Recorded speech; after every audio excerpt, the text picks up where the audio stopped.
Under the burnt orange light of a dying afternoon sun searing through the window of my workshop, my son-in-law hurled a $50,000 check onto my sawdust-choked workbench like he was flinging scraps to a dog. He wrinkled his nose in open disgust, brushed an invisible speck of filth off his steel-gray suit as though my very presence had contaminated the fabric, and ordered me, coldly, viciously, without a shred of hesitation, to pack my things, vanish from this city, and erase myself from my daughter's life forever. He hissed every single word through clenched teeth, spitting that the stench of poverty clinging to an old carpenter was staining the polished, glittering image of a man about to become chief executive officer of the largest real estate conglomerate on the East Coast. He had absolutely no idea that the check he'd just thrown at me like garbage was drawn from my own company's treasury. He had no idea that the glass skyscraper he strutted through screaming orders, the supercar he drove to get there, and the very title of CEO he wore like a crown, every last piece of it belonged silently, invisibly, to the broken-down old carpenter standing in front of him in a threadbare, sweat-stained shirt. Under the dim mustard-yellow light of my workshop, he genuinely believed $50,000 could buy my total disappearance. But 48 hours later, I took that exact arrogance and used it to grind his entire life into dust, without leaving a single fragment behind for him to rebuild on. Before I tell you exactly how I annihilated this empire of lies, tell me in the comments which city you're watching from tonight. Smash that like button and subscribe if you believe arrogance always, without fail, comes with a price too devastating to escape. And remember this, never ever wake a sleeping wolf who is only pretending to nap. My name is Gideon Ashby. I'm 68 years old. And for the last 12 years, the entire world outside a handful of ruthlessly loyal men has believed I am nothing but a washed-up retired carpenter running a small non-profit workshop for at-risk teenagers on the edge of Boston. They see a man with calloused, cracked hands, sawdust permanently ground into the deep creases of his knuckles, wearing the same 3 flannel shirts on rotation because he sees no reason to spend a dime on a 4th.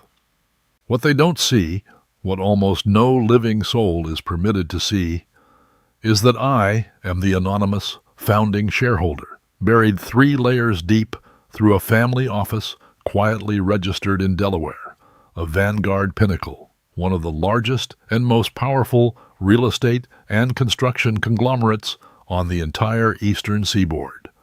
75% of it sits silently under my name, hidden so completely that most of the company's own general counsel have never once heard my name whispered. That Tuesday afternoon started like any other, until it violently didn't. I was bent over the lathe, shaping a table leg for a young man named Curtis, who'd come to me 8 months ago fresh out of a group home. Nothing but rage and a court-ordered community service sheet clutched in his fist. The workshop smelled the way it always does. Cedar shavings, machine oil, the sharp sweetness of fresh-cut pine.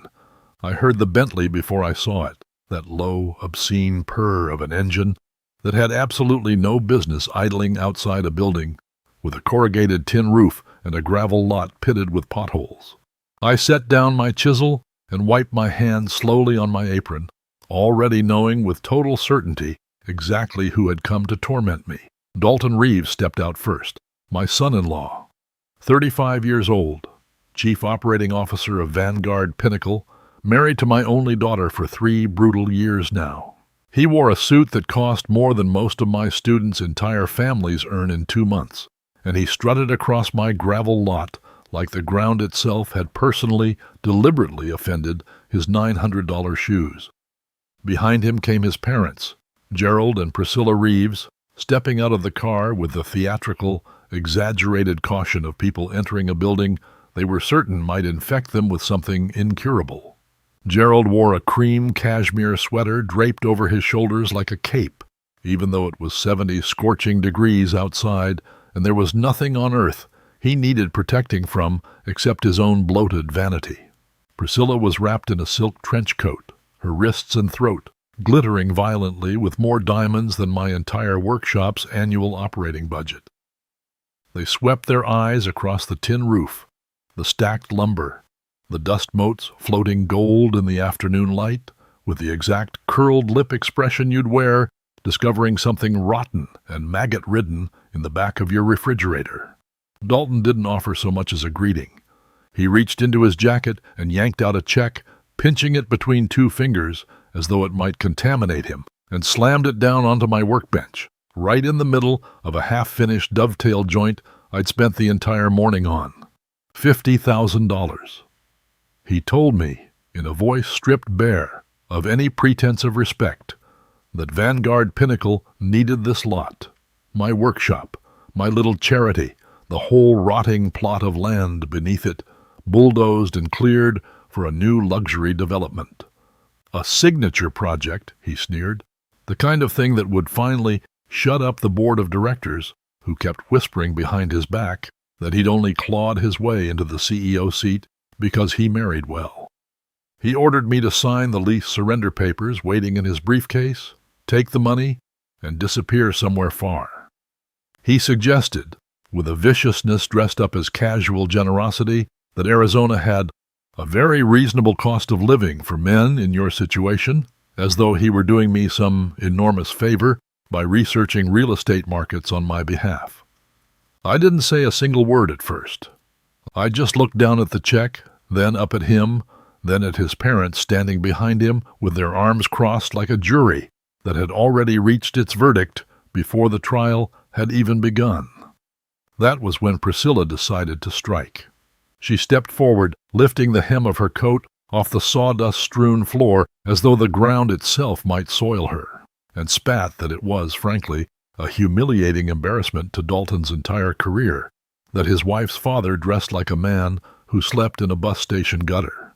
She said the stink of the place, sawdust, sweat, machine oil, was the stink of a wasted life that had gone absolutely nowhere, and that a man of Dalton's stature couldn't afford to be seen anywhere near it, not even by accident, not even from a passing car.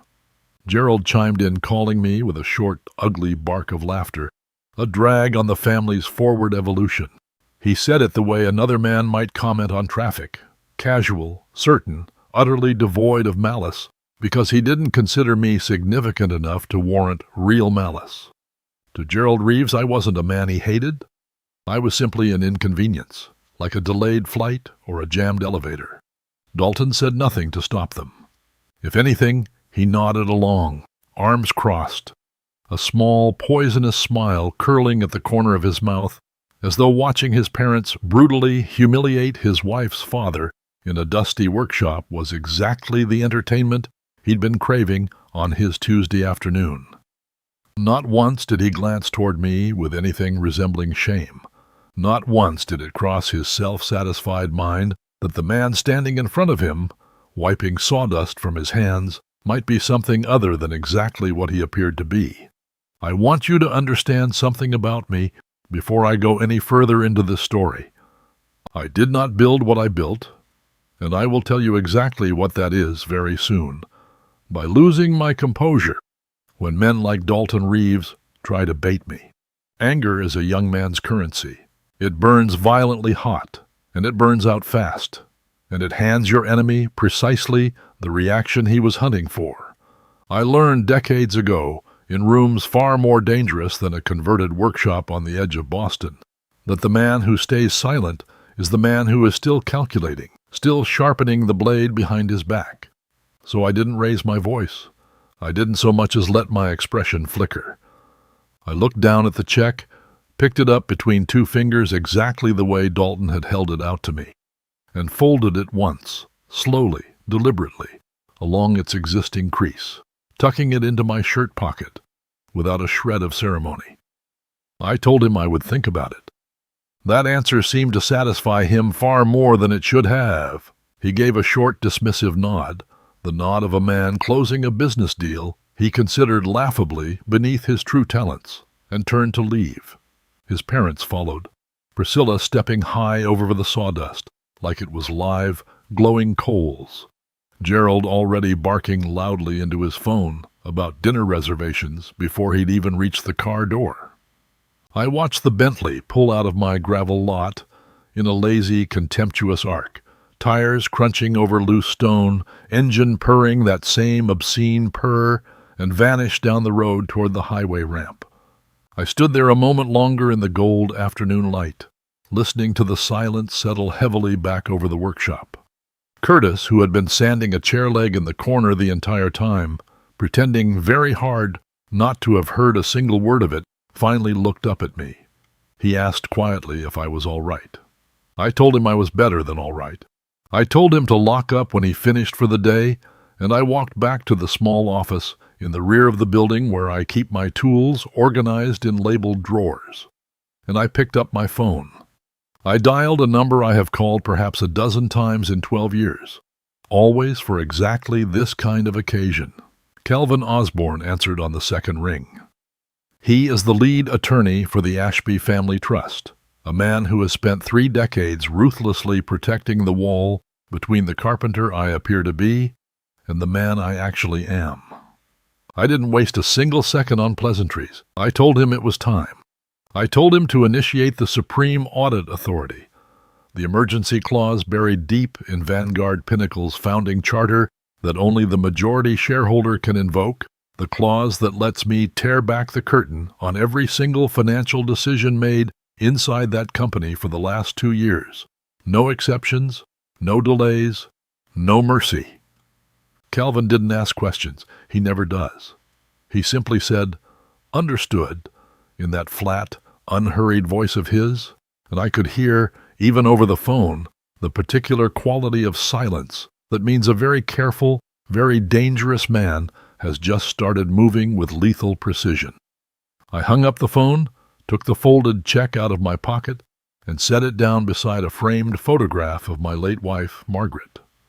I thought about my daughter, Josephine, Josie, as everyone has called her since she was small enough to fit in the crook of my arm, and how little she understood about the man she'd married, or, for that matter, the man who had raised her. The game, as far as Dalton Reeves believed it existed, was already over. He simply didn't know it yet. The next morning, I did not put on my flannel shirt. I dressed instead in a suit I keep buried at the very back of my closet, wrapped in a garment bag that hasn't seen daylight in almost a year. Dark charcoal wool, cut brutally close, the kind of suit that makes people in elevators snap their spines straight without ever knowing why. I drove into Manhattan, parked in a private underground garage that has held a reserved space under a shell name for over a decade, and rode a private executive elevator up to the 51st floor of a glass tower most people know only from the outside, having absolutely no idea what festers behind its unmarked doors. Calvin Osborne was already waiting for me in the conference room, flanked by a modest team of forensic accountants he keeps on permanent retainer, entirely severed from anyone employed by Vanguard Pinnacle, entirely invisible to its board of directors. He had already pulled the founding documents of the Ashby Family Trust, the paperwork that had violently erased my name from every public registry associated with the company I built, from a single leaking rowboat and a stack of second-hand lumber into one of the largest real estate conglomerates on the East Coast. Before we cracked open a single financial file, I asked him to walk me through it all again, start to finish, the way I do every single time. I need to remind myself why I chose, all those years ago, to vanish completely. 12 years ago, when Vanguard Pinnacle was still young and ravenous, wealth brought with it a particular strain of danger that no one warns you about until it's already crouched inside your driveway. There were 2 attempted extortion schemes against my family within 18 brutal months. Men who had done their homework with terrifying precision, who knew my daughter's school pickup schedule down to the minute, who knew which car my wife drove and which grocery store she preferred on Thursday afternoons. Margaret never fully recovered from the suffocating fear of that period. She died 6 years ago of a heart condition the doctors said had likely been aggravated for years by chronic, corrosive stress, though none of them ever dared use the word extortion in their reports. I know better. I watched what those months did to her. I watched her flinch violently at unfamiliar cars idling too long near our house. I watched her stop sleeping through the night, stop trusting strangers who smiled too easily, stop being the woman I had married.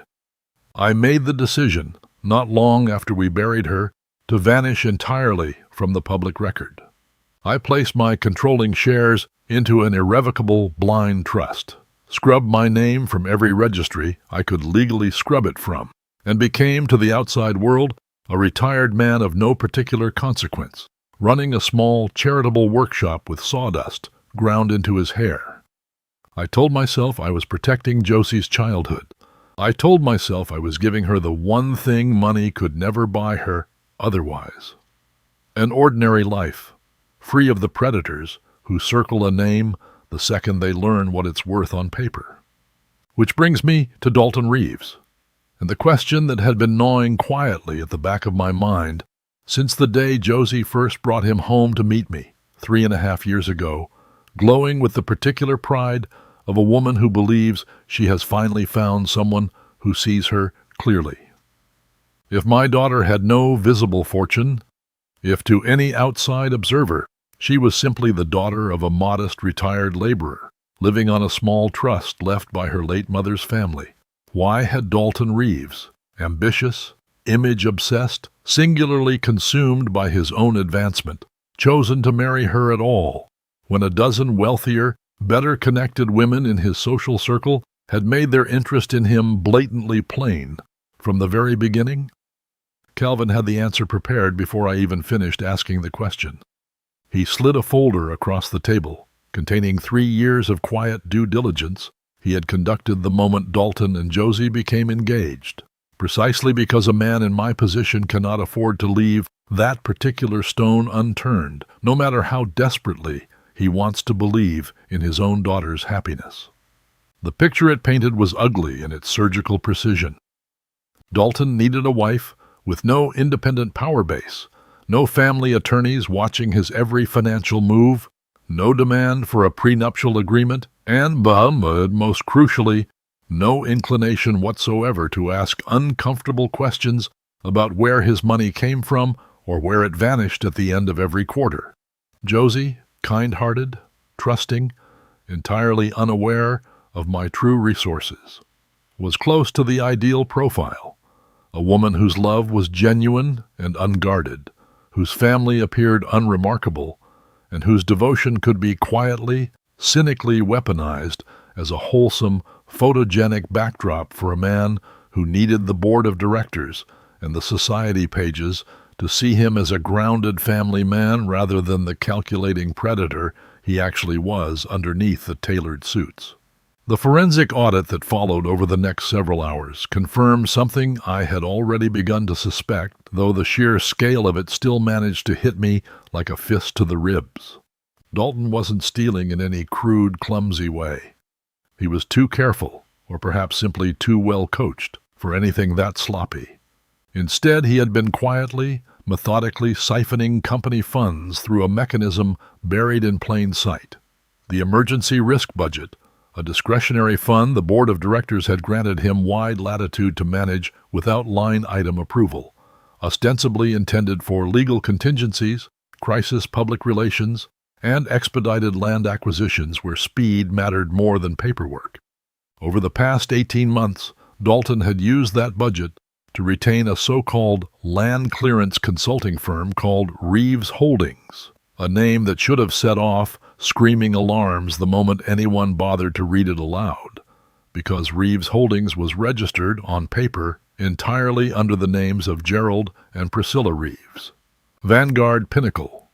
Money flowed out disguised as consulting fees for services that existed only on invoices, routed briefly through an offshore intermediary account in the Caymans, and then flowed right back into the United States, repackaged as clean capital to fund custom suits, the lease on an 8,000-square-foot house in the Hamptons, and 2 imported vehicles registered directly in Gerald's name. Valerie, the lead accountant on Calvin's team, laid the entire chain bare on the wall-mounted screen in glowing red lines that connected with brutal, undeniable clarity Every single dollar Gerald and Priscilla had spent flaunting their supposed wealth back to a line item my own company had unknowingly rubber-stamped on Dalton's signature alone. I sat at the head of that conference table with the late afternoon sun slicing long, angry shadows across the polished wood, and I felt something in my chest I hadn't felt in a very long time. Not rage exactly, but a kind of cold, settled, murderous certainty. The feeling of watching a puzzle violently complete itself piece by piece until the final picture becomes impossible to deny. Dalton Reeves had not simply married my daughter under false pretenses. He had built an entire parasitic second life on top of a company I had bled and sacrificed everything to create, using it as a private piggy bank to fund the exact aristocratic lifestyle his parents pretended, at every single family dinner, to have earned through decades of their own brilliance and grueling hard work. I thought of every dinner I had sat through, watching Gerald hold court, about business instincts he never possessed, watching Priscilla describe her eye for quality while draped in jewelry paid for with money stolen from my company's construction crews. And I felt no anger toward myself for having missed it sooner. I had simply never imagined a man could be foolish enough to steal from the very house he thought he had married into, blindly, believing there was no owner left alive to notice, let alone strike back.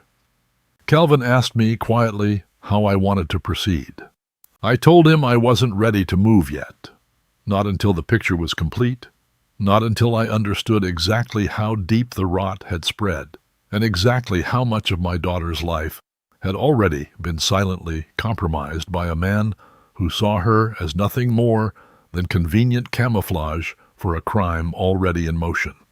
I told him to keep digging, and to keep it entirely off the books until I said otherwise. I thought as I gathered my things to leave that evening about the $50,000 check still folded in my desk drawer back at the workshop. Dalton believed he had thrown pocket change at an old man's dignity. He had, in fact, handed me the first piece of documented evidence in a case that was about to swallow his entire life whole. I drove home through the city in the dark, past the glass tower where Dalton was, at that very hour, almost certainly still congratulating himself on a productive week, entirely, blissfully unaware that somewhere above his head, in a boardroom he had never once been invited into, the true architecture of his downfall was already being drafted, line by savage line, in ink he could not yet see, by a man he had dismissed as beneath his notice. It rained violently that night, the kind of cold, merciless downpour that turns Boston's streets into churning rivers of orange light reflected off street lamps. I was sitting at my kitchen table, poring over the second wave of forensic findings Calvin had sent over, a fresh set of wire transfers, each one uglier than the last, when I heard frantic, desperate knocking at my front door, sharp enough to rattle the old brass knocker my late wife had bought at a flea market 30 years ago, and that I had never once considered replacing. I wrenched the door open to find Josie standing on my porch, soaked completely through, her hair plastered flat against her face, mascara carved in dark, ragged streaks down cheeks that had clearly been crying for some time before she ever reached my street. She wasn't wearing a coat. Her hands, when I pulled her inside, were freezing and trembling so violently she could barely hold the mug of tea I made for her, spilling a little onto the table before she managed to steady her grip. I didn't ask questions right away. I wrapped her in the wool blanket I keep folded over the back of the armchair, sat her down at the kitchen table, and waited, the way I've learned to wait with people who need a moment before the words will come. When she finally found her voice, what came pouring out of her ripped something loose in my chest that I'd kept viciously sealed for a very long time, something I hadn't let myself feel since the week Margaret died. Every credit card in her name had been declined that afternoon at the grocery store. Not once, but 3 separate humiliating times, in front of a line of impatient strangers, until she'd had to abandon a full cart of groceries at the register and walk out empty-handed, apologizing to a cashier who clearly pitied her. When she called Dalton to ask if there had been some kind of bank error, he hadn't offered a single word of concern. He had exploded at her instead, called her financially reckless, told her she was an embarrassment to his professional image in front of colleagues who might catch wind of it, and informed her, as though it were a perfectly reasonable administrative decision rather than an act of deliberate, calculated cruelty, that he had frozen every joint account they shared to teach her some discipline, as if she were an employee who had missed a deadline rather than his own wife of 3.5 years. I sat across from my daughter with my hands flat on the table, forcing myself to stay perfectly, dangerously still while she spoke, because I understood immediately, with total clarity, exactly what Dalton was doing. He wasn't simply being controlling in a moment of stress. He was systematically, surgically isolating her, cutting off every single source of independence she had left, methodically, the same way a man clears a building room by room before he's ready to bring the whole structure crashing down without anyone left inside to stop him. But the frozen accounts were only the opening blow. Josie told me that Dalton had come home an hour after their phone call, carrying a stack of legal documents, which he'd hurled onto their kitchen island and demanded she sign immediately. That same night, no delay, no time to think it over, no lawyer of her own to consult. The papers were a transfer authorization for the small parcel of land upstate that had belonged to her mother, the one piece of property Margaret had set aside years ago, specifically and irrevocably, as an inheritance for Josie alone, written into a trust with Josie's name as the sole beneficiary, protected, or so we had believed, from exactly this kind of savage pressure. It wasn't a large plot. It wasn't worth much on paper, not by the gluttonous standards of a man who casually threw around $50,000 checks. But it had been her mother's, chosen deliberately as something no husband, no business partner, no circumstance could ever touch. Dalton told Josie he needed the land liquidated immediately to help secure a bridge loan for a new estate purchase in the Hamptons, a claim I already knew from the audit sitting on my own kitchen table was almost certainly a lie engineered to strip her of the last asset she had that wasn't already under his boot. When she hesitated, asking to read the paperwork more carefully before signing anything, he didn't argue with her. He turned cruel instead, viciously cruel. He called her an ungrateful burden.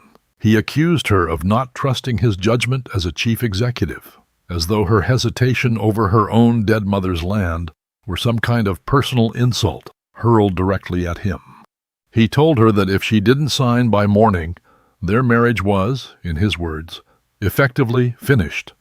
And then, in the detail that made my hands curl into white-knuckled fists beneath the table, he threatened that if they ever had children together, he would make absolutely certain the court saw her as unstable and unfit, and that she would never be granted custody of anything that belonged to him, including someday their own children.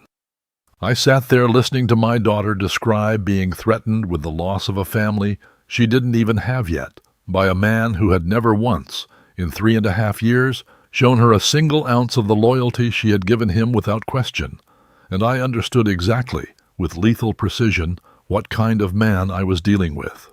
This was never truly about a house in the Hamptons. Dalton was preparing to flee.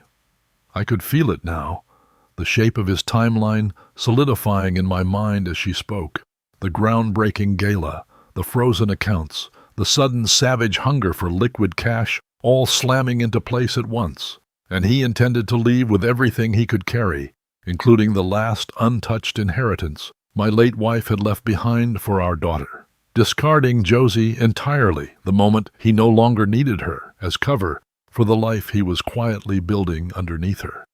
I reached across the table and took my daughter's freezing hands in both of mine. I told her in a voice I forced to stay deliberately calm and level that she was not going back to that house tonight or any night after this one. I told her she would sleep in her old bedroom upstairs, the one with the faded wallpaper she'd picked out herself at 11 years old, and that she would not answer a single call or message from Dalton until I told her it was safe to.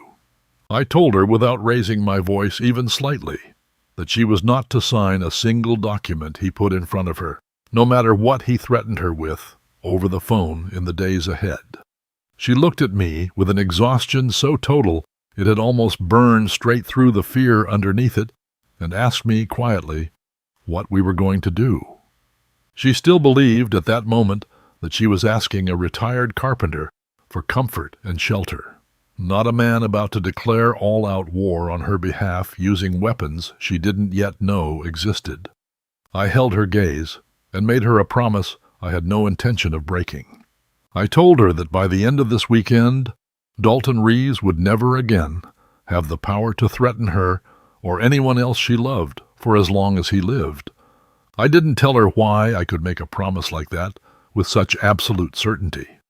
I didn't tell her that night about the audit, the shell company, the offshore accounts, or the empire quietly sitting under my own name for over a decade. She needed her father in that moment, not a corporate titan laying out a battle plan across her kitchen table at 1 a.m. I walked her upstairs myself, waited outside her door until I heard her breathing, finally even out into sleep, and then I went back down to the kitchen, picked up my phone, and called Calvin. I told him the timeline had changed. Whatever caution we'd been operating under before was obliterated the moment Dalton put his hands on my daughter's inheritance and used the specter of unborn children as a weapon against her. I told Calvin to accelerate everything, to move faster than we'd originally planned, because I had run out of patience for watching this man breathe free air while my daughter sat shivering under a blanket in my kitchen at midnight. Calvin didn't hesitate. He told me he'd have an updated plan ready by morning, and that the federal contacts he'd been quietly cultivating for exactly this kind of scenario were already on standby, waiting only for my word. I hung up the phone, sat alone at the table for a long time, listening to the rain hammering against the windows, and understood with total and unshakable clarity that the quiet phase of this was violently, irreversibly over. I woke before dawn the next morning with a decision already fully forged in my mind, the way certain decisions arrive fully assembled after a sleepless night of turning something over and over until it violently locks into place on its own. I was not going to wait for Dalton to come crawling to me again.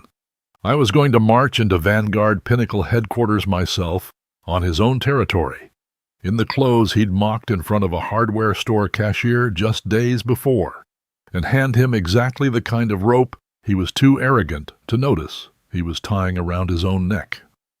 I dressed in my oldest work clothes that morning, the faded canvas jacket, the boots with the split seam I'd been meaning to repair for a year, sawdust still ground into the denim from the week before.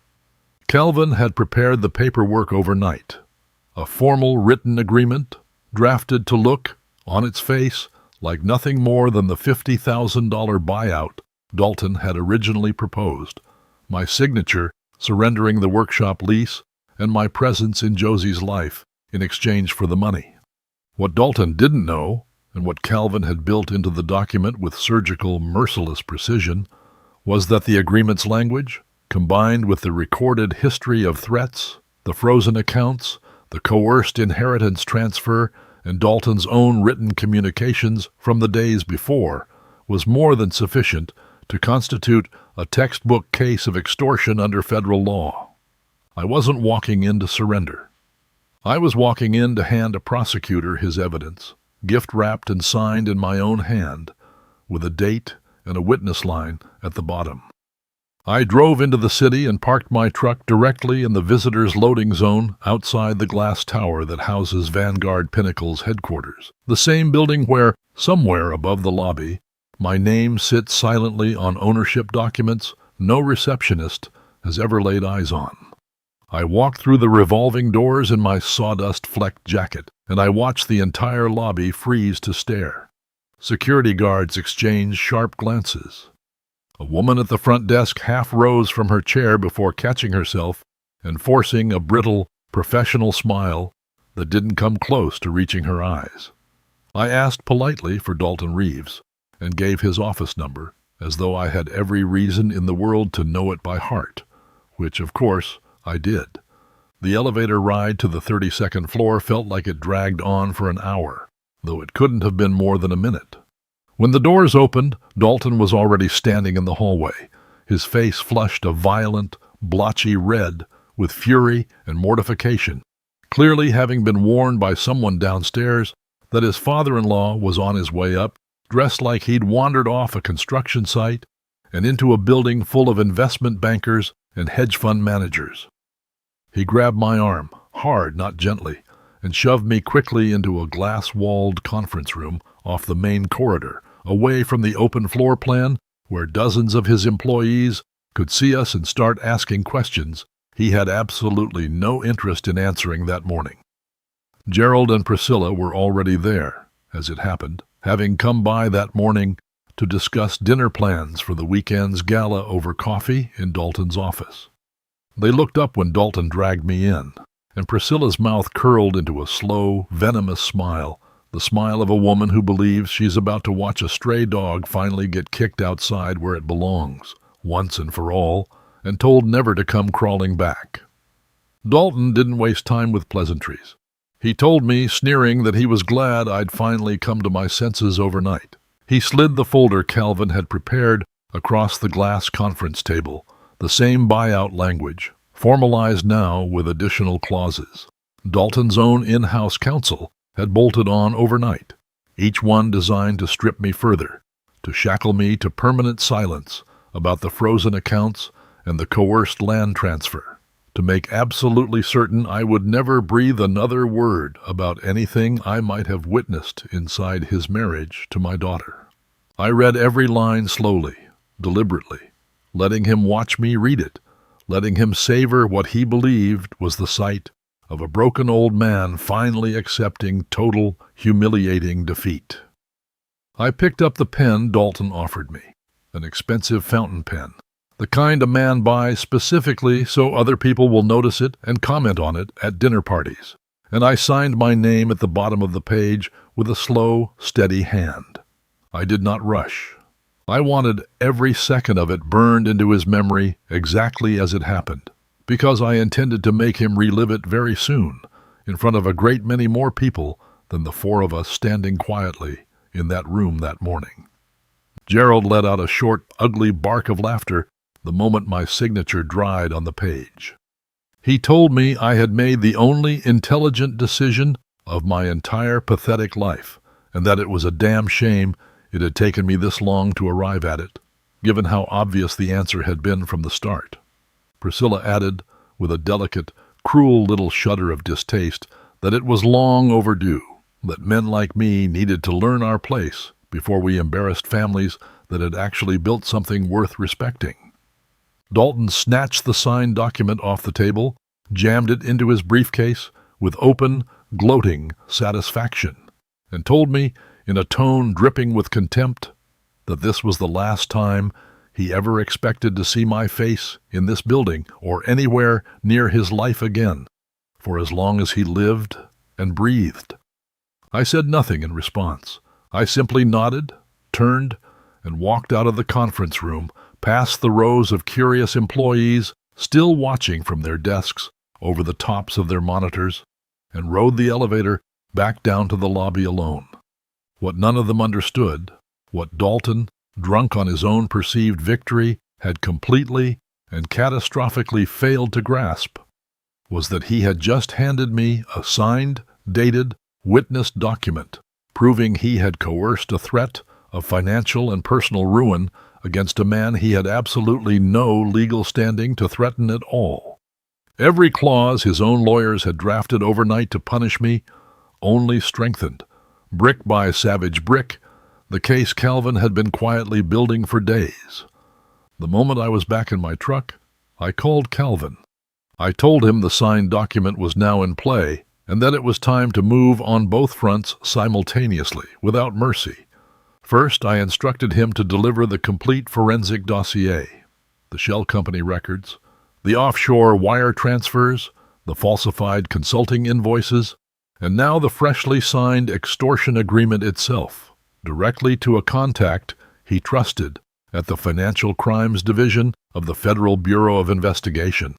No local police department, no leaks, no chance for Dalton's family connections to slow anything down through back channels or a well-placed phone call to the right friend. Calvin had cultivated that relationship for exactly this kind of moment, and he assured me the evidence alone would be enough to blow open a formal case within hours of it landing on the right desk. Second, and just as critical, I instructed Calvin to quietly prepare an emergency internal directive, one only the majority shareholder of Vanguard Pinnacle had the legal authority to issue, that would freeze every single layer of Dalton's executive access to the company treasury the night before his precious, groundbreaking gala. No warning, no advance notice to the board of directors. I wanted him standing on that stage this weekend, still drunk on his own imagined power, right up until the exact moment the ground violently opened beneath his polished shoes and swallowed him whole. Calvin worked through the rest of that day and into the evening, coordinating with the Bureau's Financial Crimes Unit and quietly drafting the corporate freeze order that would strip Dalton of every privilege the instant I gave the final word. I spent the afternoon back at my workshop, running my hands over a half-finished cabinet I'd started weeks earlier, letting the familiar rhythm of sanding and measuring burn off the last of my nerves the way it always has, ever since I was a much younger man learning the trade with far less at stake than a daughter's future. By the time the sun went down, everything was locked into place. The evidence was with the federal authorities. The freeze order sat ready, waiting only for my signature. Dalton Reeves believed, with his signature safely tucked inside his briefcase, that he had won a clean and total victory over a broken old man who had finally learned his place. He had absolutely no idea he had simply handed me the final nail for a coffin that had been under careful, patient construction for days, measured precisely to fit him. The Whitmore Grand Hotel's ballroom had been transformed into exactly the kind of glittering cathedral of glass and gold that men like Dalton Reeves fantasize about their entire lives. Crystal chandeliers hurled fractured amber light across a heaving sea of tuxedos and evening gowns. A string quartet sawed away at something restrained and elegant in the corner. Waiters cut through the crowd with trays of champagne and canapes, and every important, self-important person in the city's real estate and political world seemed to have manufactured a reason to be there that Saturday night, drawn in by the promise of Vanguard Pinnacle's newest signature development and the charismatic young CEO who was about to unveil it to the room himself. I watched all of it from the shadowed edge of the mezzanine balcony above the main floor, still dressed, at that point, in ordinary street clothes, invisible among the hotel staff milling near the service stairwell. Dalton stood at the center of the room below, gripping a flute of champagne like a scepter, surrounded by a tight, fawning circle of board members and investors, throwing his head back and laughing at something one of them had said, radiating the particular arrogant confidence of a man who has never once, not for a single second, considered that the ground beneath him might not be solid. He had absolutely no idea that his executive credentials had already been quietly gutted an hour earlier, the freeze order Calvin drafted, now sitting live inside the company's systems, waiting only for the moment I chose to let it detonate publicly, in front of everyone he was so desperate to impress. A few yards away, Gerald and Priscilla moved through the crowd like visiting royalty, inspecting their subjects with sickening proprietary satisfaction. Gerald wore a diamond-studded watch on his wrist, the same watch I now knew from the audit, purchased with funds ripped from a shipping contract meant for actual construction workers who had families to feed. Priscilla wore a heavy diamond necklace that caught the light savagely with every turn of her head, introducing herself to the wives of major shareholders as though she had been born into this world rather than having clawed her way into a passable imitation of it. Neither of them noticed the handful of quiet men near the service exits, wearing dark suits and discreet earpieces, or thought to wonder why hotel security seemed unusually attentive that particular evening, watching every exit with the patience of men waiting for a signal. I checked my watch. The mandatory shareholder disclosure meeting Calvin's team had legally forced onto the company's calendar, buried inside the fine print of the founding charter as an emergency provision only the majority shareholder could invoke, was scheduled to detonate in exactly 3 minutes, timed deliberately to fall in the middle of Dalton's celebration rather than on some quiet Tuesday morning where it could be managed, contained, and quietly explained away to the board. I turned away from the balcony rail and descended the service stairwell to a private dressing room Calvin had reserved for exactly this purpose. The bespoke midnight blue suit hanging inside had not seen daylight in 10 years. Tailored for the evening, I had originally stepped back from public life, folded away in a garment bag I never expected to open again. I put it on slowly, deliberately, feeling the weight of the fabric settle across my shoulders, the way armor must feel to a soldier returning to a battlefield he thought he'd left behind for good. When I looked in the mirror, the carpenter was gone entirely, obliterated. What stared back at me was the man who had built Vanguard Pinnacle out of nothing but a leaking rowboat and sheer stubbornness, standing perfectly straight for the first time in over a decade. I walked back down the main staircase into the ballroom with long, punishing strides, carrying a dark leather portfolio containing everything: the forensic audit, the shell company records, the wire transfers, the signed extortion agreement, every last piece of the case Calvin and I had spent days assembling like a weapon. I shoved through the heavy mahogany doors at the main entrance, and the sound of them slamming against the walls cut clean through the string quartet's melody like a gunshot. The room went silent in a wave that spread violently from the back toward the center. Older board members who had been with the company since its earliest, hungriest days recognized me instantly, their faces draining of color in real time. The younger executives simply looked confused, wondering who this imposing stranger in midnight blue could possibly be and why the room had gone so deathly quiet around him. Dalton turned to see what had interrupted his evening, and for one long, agonizing fraction of a second, his brain simply failed to process what it was looking at.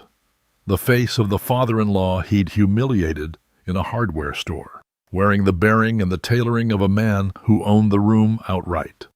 Gerald and Priscilla stopped their circuit through the crowd entirely, frozen mid-step. Priscilla's hand flew to her necklace. I did not stop walking. I moved directly toward them, and Gerald, recovering himself just enough to posture, stepped into my path, close enough that I could smell the sour champagne on his breath.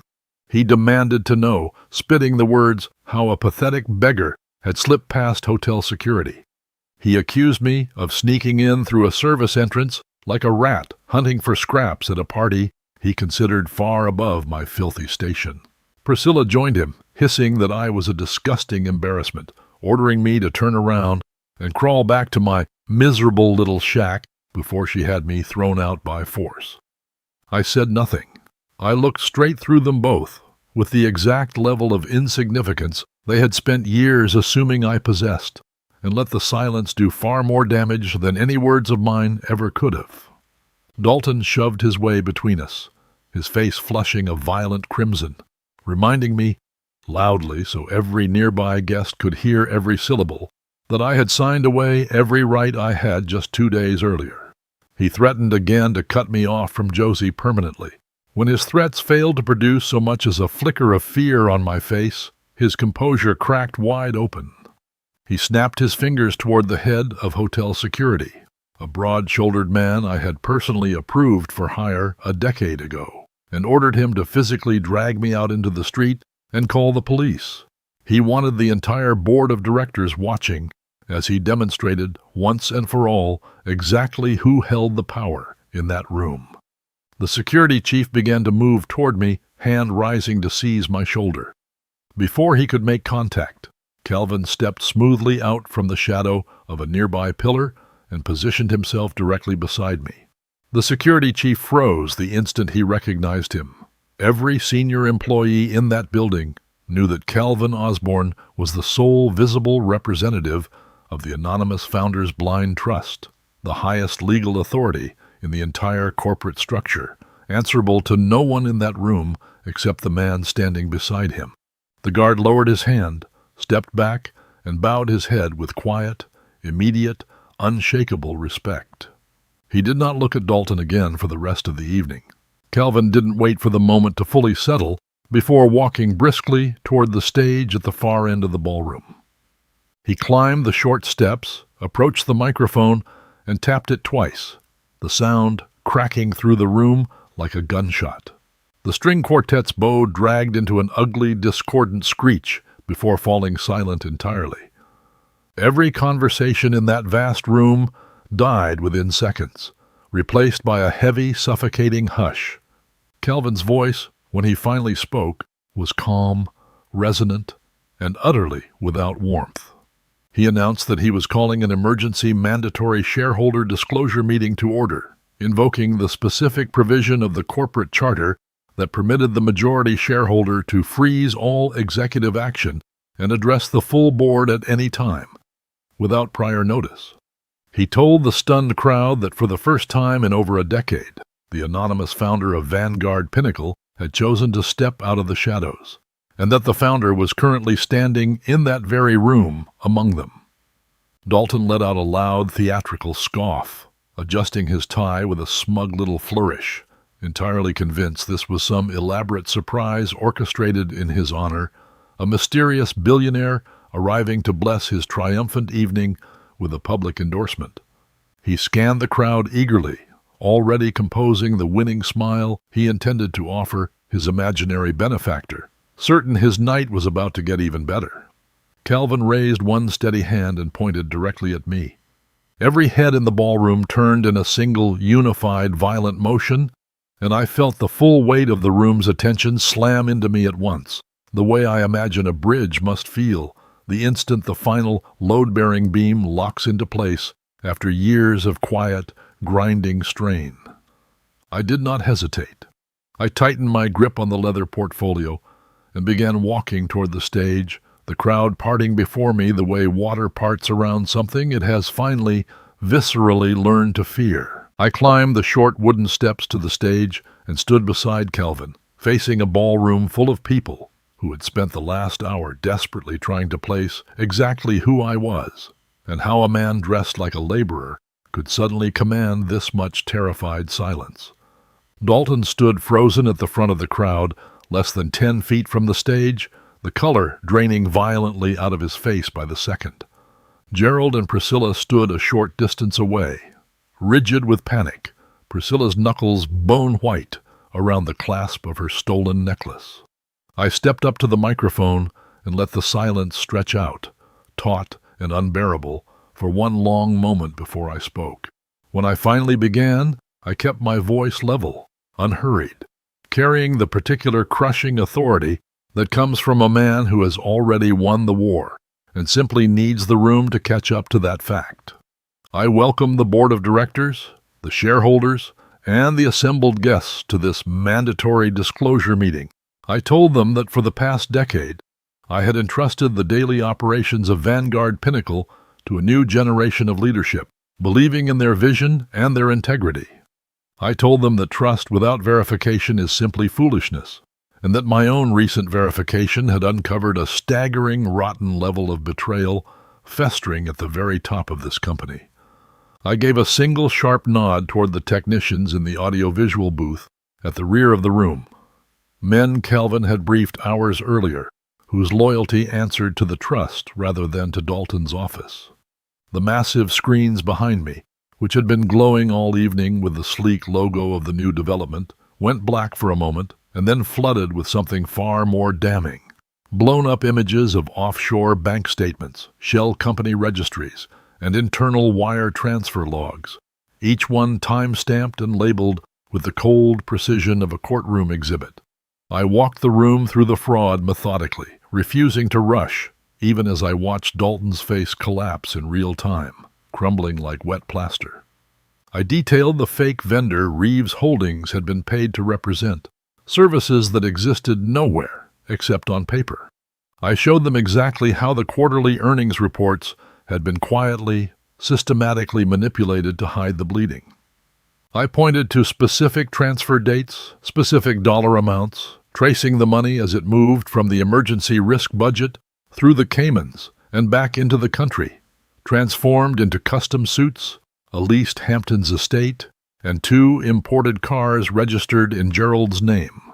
The room, packed with bankers and investors who understood exactly what they were looking at, stared at the screens in a kind of collective, horrified, disgusted silence. This was not a rumor or a vague allegation. This was a textbook embezzlement scheme, laid bare in real time, orchestrated by the very man they had come here tonight to celebrate. I was not finished, not even close.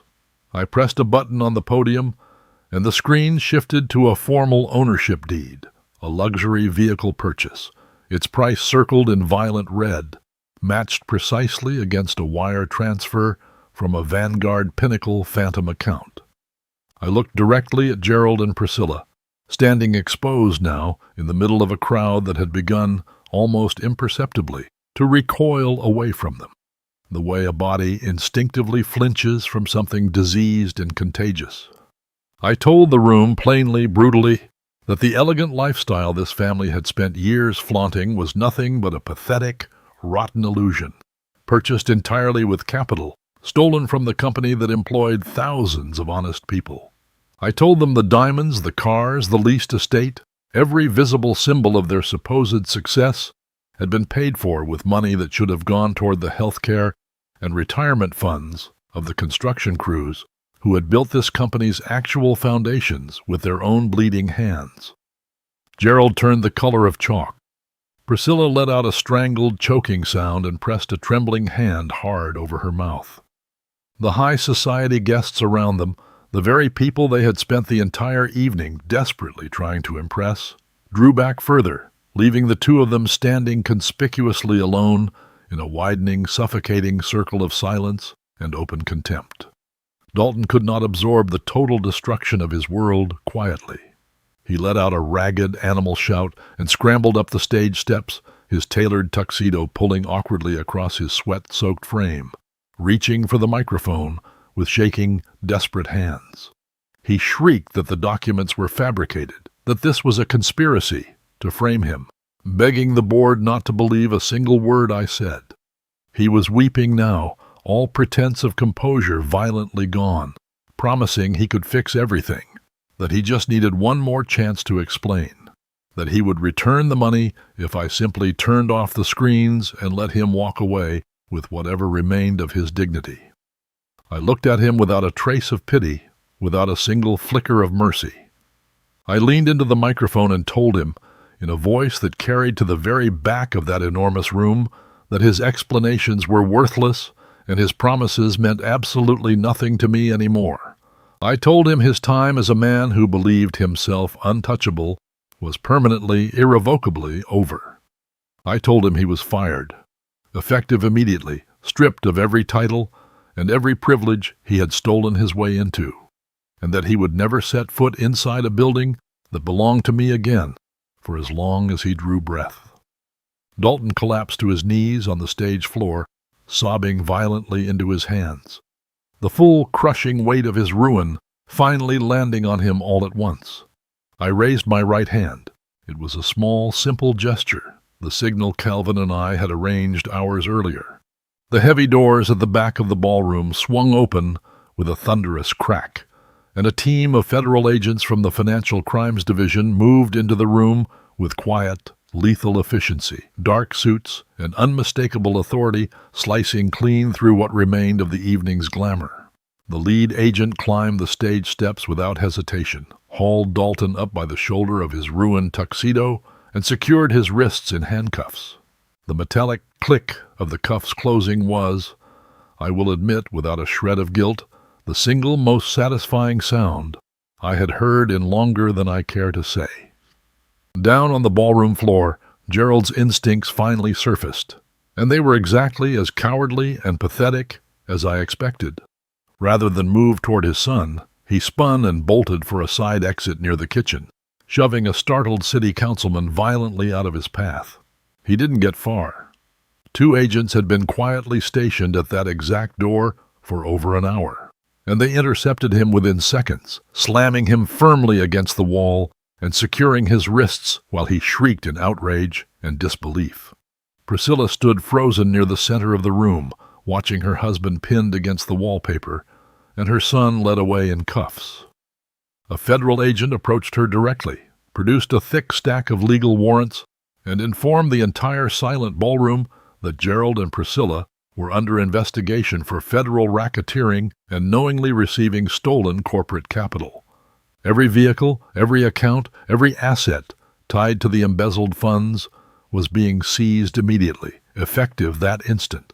The agent held out her hand and demanded, without a trace of sympathy, that Priscilla surrender the diamond necklace she was wearing, informing her flatly it was now classified as federal evidence. Priscilla let out a raw, guttural, animal sound and collapsed onto the ballroom floor, the necklace dropping into a clear evidence bag with a small, unceremonious thud that somehow echoed louder than anything else that had happened all night. The 3 of them were marched out through the same mahogany doors I had walked through less than an hour earlier. Dalton, with his head bowed low in disgrace, Gerald blubbering incoherent protests, Priscilla weeping with her makeup running in dark, ruined streaks down her face. The wealthy crowd that had spent the evening fawning over them now watched in absolute, unbroken silence as the family was dragged out into the cold night in handcuffs, stripped violently of every ounce of the borrowed glamour they had worn like armor for years. I stood at the podium as the doors slammed shut behind them, feeling the particular hollow stillness that settles after a long, brutal war finally ends. I found Josie waiting near the back of the ballroom, small against the vast space, her hand gripping the edge of a cocktail table for balance. She had watched the entire thing unfold from the shadows. Her husband's arrest, her father-in-law's flight and capture, the true identity of the quiet man who had raised her, all of it violently rearranged in the span of 30 minutes. I walked to her, and when I opened my arms, she came to me without hesitation, burying her face against my chest the way she used to when she was small enough to carry. I told her everything that night, sitting together long after the ballroom had emptied, why I had hidden the truth from her for so many years, why I had let her believe her father was simply a man who worked with his hands and asked for nothing more. I told her about the extortion attempts after her mother and I built the company, about her mother's slow, silent decline, about my decision to disappear so that Josie could grow up loved for exactly who she was, rather than for what she might someday inherit. I apologized to her sincerely, savagely, for the blind spot that decision had created, for allowing a man like Dalton to slip through the one door I hadn't thought to guard. She cried against my shoulder, but these were not the same tears she'd carried into my kitchen days earlier. These were tears of relief, of a crushing weight finally set down. The months that followed moved with the slow, grinding, merciless certainty of federal justice. Dalton's attorneys took one look at the mountain of evidence and advised him to accept a plea deal rather than risk trial. He was sentenced to 10 years in a maximum security federal facility for wire fraud and racketeering, trading his tailored suits for a standard-issue jumpsuit and learning for the first time in his miserable life what it meant to beg permission for anything.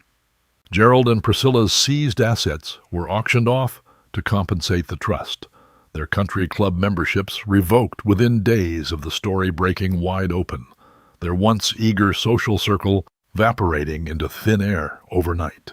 They eventually settled into a small, unheated apartment on the crumbling edge of the city, where the 2 of them, stripped bare of the son who had once funded their pretensions, spent their days screaming blame at each other for a life they had built entirely on someone else's blood and labor. Vanguard Pinnacle itself recovered quickly under a new, honest board that Calvin and I selected together, its profits reinvested in the workers who had always been its true foundation, rather than in the vanity of men who mistook a stolen title for a birthright. As for me, I went back to my workshop. Josie moved into her old bedroom for a while, and eventually into a small place of her own, working part-time at a local community center, discovering who she was outside the crushing shadow of a man who had only ever seen her as useful. Most mornings I still sit on my porch with a cheap cup of coffee, watching the sun rise over a perfectly ordinary street, wearing the same faded flannel shirt I've worn for years. No one passing by would ever guess what sits quietly behind my name. And that, I've learned over a long and brutally complicated life, is exactly the point. True wealth was never in the diamonds, the yachts, or the tailored suits. People like Dalton and his parents spent their whole rotten lives chasing. It lives instead in the quiet, unshakable integrity of a life spent building things that last, and in the absolute certainty that greed, given enough patient rope, will always finish the job of hanging itself.